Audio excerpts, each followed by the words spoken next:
So welcome back everyone to the Homestead Shop series. Today we're going to cover carpenter's vices and hammers.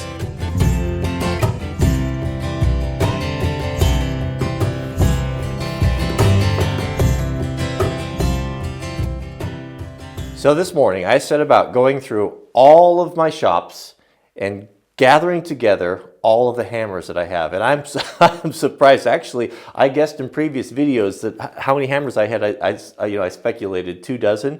I've got 25 right here, and this isn't all of them. I think I probably have another half a dozen in that I just don't know exactly where they're at, and in a couple other people's houses. But this is crazy.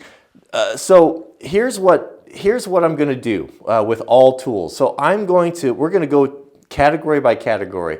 I'm going to get together all of my screwdrivers, and we are going to go through here and we're going to get rid of stuff. Who needs 32 hammers? I mean, there's some specialty hammers, of course, that we do need. Let's go through them real quick, and then we're going to cull the hammers. And I've built a really clever system for holding and organizing that I want to share with you too. Now, there's some job-specific hammers that we just can't get rid of. Like this is a hammer that's designed to use with the floor nailer. Okay, we have to keep that. But let's talk about rubber hammers or shot-filled hammers. So we have what we've got. How many of these do we need? Okay, so these are the big shot-filled hammers. I'm going to keep these, one for in here, one for in the fabricating shop. So we'll keep those. Here's kind of a specialty shop. I'm not doing very good at getting away from these things. Here's a cheap Harbor Freight hammer. That's got to go. Okay, so let's talk about carpenter's hammers here. How many carpenter's hammers do we have here? So we've got, all right, so, and we can't just have one of those. We have to have multiples of those. So we've got two Estwing hammers. These are heavy framing hammers. This is a 28 smooth face, and we've got a 32 waffle face. Not much waffle left there, but these, I'm not going to get rid of these because they're great for demolition. They're lifetime hammers. So we're going to keep both the Estwings. We've got my Stiletto framing hammer, titanium, of course. That's my main go-to hammer. That's going to be a framing hammer. I can't get rid of that one. So there's three we have to keep. Now getting to the smaller hammers. Okay, these will break down into two categories. So these are more traditional, more of an all general purpose hammer. See how the claws are straight? Your framing hammer is going to have a straight claw like that. That's going to be really good for pulling nails and different things. And so what we have here, so you can see the size difference between the heavy framer and these. So we need to keep one of these, right? So we've got two to choose from. This one I looked on the back is Taiwan, and this one here is a good 22-ounce plum. Even though the handle's not very good, it's got the waffle. This would have been the old school framing hammer, general purpose hammer there. I'm going to keep the quality one, get rid of the crummy one. Okay, so we've got here now down to these here are going to be finish hammers. So these would be hammers that would be used for detailed work, small cabinetry type of thing. And if you look at the real pronounced curve right there terminology just lost me there. Right there, you can see, we'll call them nail pullers. How's that? The nail pullers. But there's a difference there. You get lots of leverage, but this is not good for a general purpose hammer because, use the claws for different things. But we want finish hammers, and this is a really nice Rocket, classic all metal hammer. And this one here is a plum. So this is kind of cool because these two, probably from the same era, are a match set. This would have been for your carpenter's bench, this would have been a kind of a match set right here. You can see they both have the octagon there, and those are cool. Huh? We want to definitely keep those. This one's got a good handle still. It's probably the original handle. Look at that octagon handle on it. Man, that is really nice.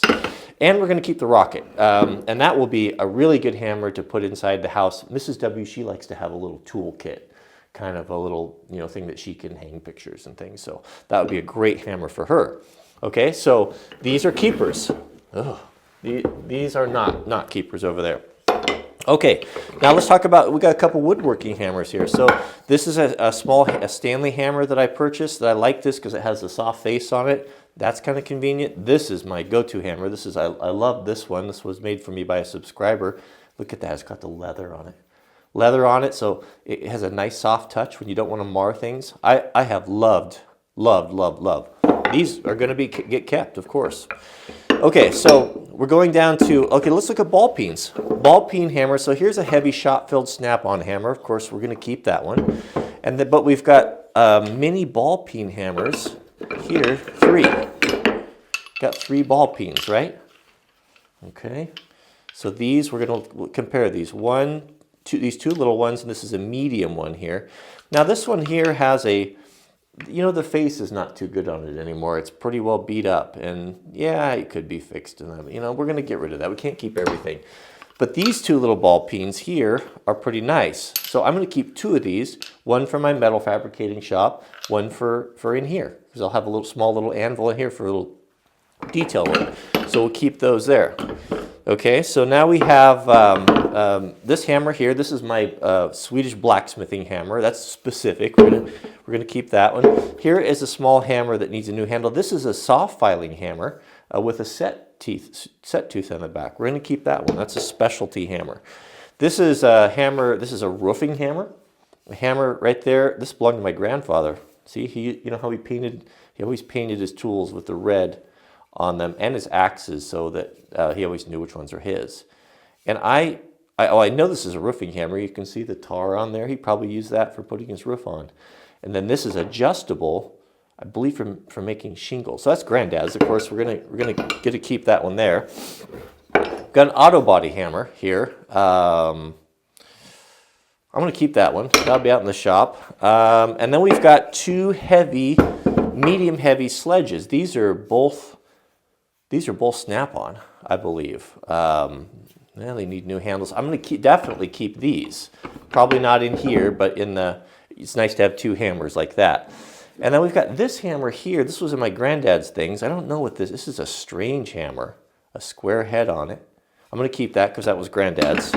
And this is Jack's hammer. He made the handle for this, and he likes to have that in here when he's working. So okay. So here's the keep pile, and here's the discard pile. This minimizing isn't working very well for me. As I was going through these hammers, and several of these belong to my grandfather, it really reminded me of how I grew up. I haven't talked about this. I don't know if I've talked about it at all. I grew up in a very tight-knit religious community. It was like the Amish, in that they kept to themselves, but it wasn't primitive. The men, families had normal jobs, mostly construction, a lot of blue collar stuff. But the community was really important for the community to be very tight and not mingle too much with outsiders. So that was the environment that I grew up in, and so. There were good things about it, and there were bad things about it, but there were a lot of great things about it, in that the sense of community. I just remember it was really common when someone, it was a big community, but when someone needed some help with their home. I remember several different times where someone needed a new roof, and you would have on a Saturday, you would have 20, 30 guys show up and get this job done. Get up on the roof, and you'd have all of the ladies that would be cooking a nice potluck dinner and lunch. And that aspect of it was really, really nice. And man, it was you had a sense of security in life, because you knew if you had trouble, if you fell on hard times, you lost your job, that the community would step up and help you out, whether that be financial or many examples. I mean, there's hundreds of times that were a guy would get sick and couldn't work or even got hurt on the job. The community stepped up and came and helped cook meals, helped take care of the family, made their mortgage payments, made their car payments if they had them, and carried them through until they could get back on their feet again. That was really a nice aspect of it. I left that community when I was, maybe my early 20s, but the more I look back on it now, the more I see that, it wasn't a good fit for me at that time, I mean, but when I look back on it, there was a lot of great things to it that we are by and large missing today, and I wish we could get back to that a little bit more. It's a really a nice way to live, and I know that my neighbor Jeff and the real Martian, we are starting to build that relationship, and then with Russell and with our neighbors, and Mrs. W has really been instrumental in that, of getting organizing and making sure that we are in each other's house and that we know what's going on with one another. Because here's the thing. I know this is going to go long, but I think it's an important thing to talk about here. The thing is even people who call themselves Christians, you can go to a Christian church, and the bigger the church, the worse it is. And you see the same people every Saturday. You see them on Sunday, and it's the superficial. Oh, hello, how are you doing? How's things going? Oh, things are good and perfect. And it's rare that you'll find out that the whole world is falling apart. Because they're not going to tell you, especially men. We keep those things inside. It's not. We don't want to put them out there and be a burden on someone. And so we'll keep those things inside. And so you can be sitting right next to a guy and know him for years and not know that his world is coming down, that he's really struggling, he's having a hard time. And that's why it's so important. I don't like these churches, these organized big churches, because whether you come or go, no one really knows. There's no one really. There's an interesting story I was told by a missionary that worked in Africa years and years ago. And it was the custom of the people in that village that everyone would go out in the morning, and they had a little path that they would go out, and they would spend their morning time in prayer. They would spend their time with God and come back. And it was an interesting thing that you could see that there was worn paths going out in all directions, and this was done once or twice a day. And everyone kind of had their path. And if you saw a path that the grass started to grow up, and you could see obviously someone was not walking that path anymore, you knew that there's something was wrong, that they had lost their connection with with God. They had stopped making those dates and having that time together, and the community could come together and intervene and say, hey, are you having a hard time? Are you struggling? Is there anything that we can do to help? They could see there was a physical thing right there that it would point to that someone's struggling and having a hard time. So what we're trying to do in our community, and I encourage you guys to do the same thing, you can do this anywhere, is just to have your neighbors into your home. Because when you're at someone's house, you find out what's going on. You can find out if there's a sick child in the house.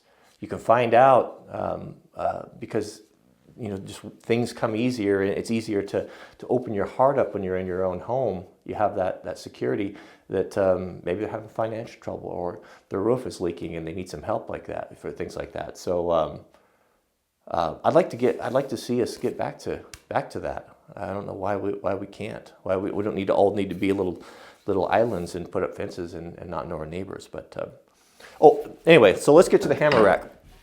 So I was having a hard time figuring out how to store hammers, and I came up with this. So I kind of figured about how many hammers I want to have in here, and it's just a simple little 3/4 inch. It's got the French cleat on it to work with our system, so we can put it anywhere. And it's 24 inches wide, and I think it's 6 inches deep, and I cut a 2-inch square hole in that, and it seems to work really good. So what we can do is we can drop those hammers in there like this, and they're easy to get to. There's no messing around, and it seems to hold pretty much every shape and design. So let's throw this up on the wall, and we'll see how it works out. So this French cleat design is just the best, because I can't see the vision all the time of how I want to lay things out. And it gives me the ability to move things around, and so I can, if I want to change all this. But for now, we'll just put it right here. Let's load up our hammers and see how that works out. So I'd have to say that works out pretty good for hammer storage. Doesn't take up very much space. That they're easy to get to when I want to grab a mallet for doing some chisel work, or I need to get a finish hammer. And the other nice thing about it is Mrs. W. She's kind of my helpmate when we're working. And it's been really challenging. She gets tools for me to say, hey, I want you to go out. I want the rocket finish hammer. Well, she asks, where is it? Well, I don't. Maybe it's here. Maybe it's there. It's really frustrating for her. So now every hammer that I have that would be suitable can come here. And the other nice thing is that what I'm planning to do is that, let's say I want to do a project in the home. I'll just have like a tool satchel, something like this here. And I can just peruse on my French cleated wall here and grab my tools, and I can look at everything that I own like, oh, okay, and it will remind me. I need a hammer, I need a tape measure, I need a speed square, all of those type of things. I'm just excited about it. I'm having so much fun with this. It's fun to kind of design and to think about this. So I guess I better show you the sanding cabinet. We talked about this. I didn't video building it. It's pretty simple, but I'll kind of show you what I was thinking when I did it. So this is the sanding cabinet that I just built. It's rabbited on the corners. Everything is kind of built to a standard here. It's French cleated, so I can take it off, move it around, anything I want to do. I have 4 sanders, as we talked about, so there's the 4 compartments. So there's the belt sander, there's the 6-inch orbital, there's the 5-inch orbital, there's the jitterbug. And I made it a little bit bigger so that I could accommodate all of the sanding discs, so I can take a look at this. So I usually only going to have 3 different grits of sanding discs. I'm going to have something heavy like a 60, maybe a 120, 150, and a 220 for finishing. That's as detailed as I really need to get. So what I was thinking when I designed this for size, the width of it, I can put in 3 dividers if I need to, and just label those. And those sanding discs can just slide in there and be kind of indexed. So I can just have a quick reference when I'm looking at that and thinking, okay, I'm running low on 60s. I need to order those. So that's kind of it. So on the top will be sanding blocks, different things on the top. I used to do auto body, so I've got a few auto body tools and different things, a couple sharpening stones, and then some of the, the filtration, different things that come with the little accessories and stuff, and some sanding blocks. So there's plenty of room for everything. It's pretty compact and confined, but everything that I own that's sanding related is going to be right here. So again, it'll be really easy for Mrs. W, like, hey, could you run out into the shop and get my 6-inch orbital? The orange one, the 3rd one down, they go from small to big. So that's the sanding station. I'm going to do something, I got in my mind an idea, I'm going to do something very similar for the sharpening station. So each, whether they be routers or reciprocating saws, skill saws, blades, everything is going to have its own station that can be modular and moved around. And I mean, what's it take to build that? It was just a half a sheet of plywood, super simple, took about an hour. And it works really, really good. Man, when the story time starts, that's the death of the getting through content. Sorry about that. I was hoping to get through the vice. We'll do that next time. What's the hurry anyway? Right? We're not in any hurry to speak of. So what was I wanted to talk about? Well, there was a couple things. Clickbait titles, man. You should see the comments if you're not in there. There's a tremendous there's a lot of people very sad about that. But here's the reality of it. Are my titles clickbait?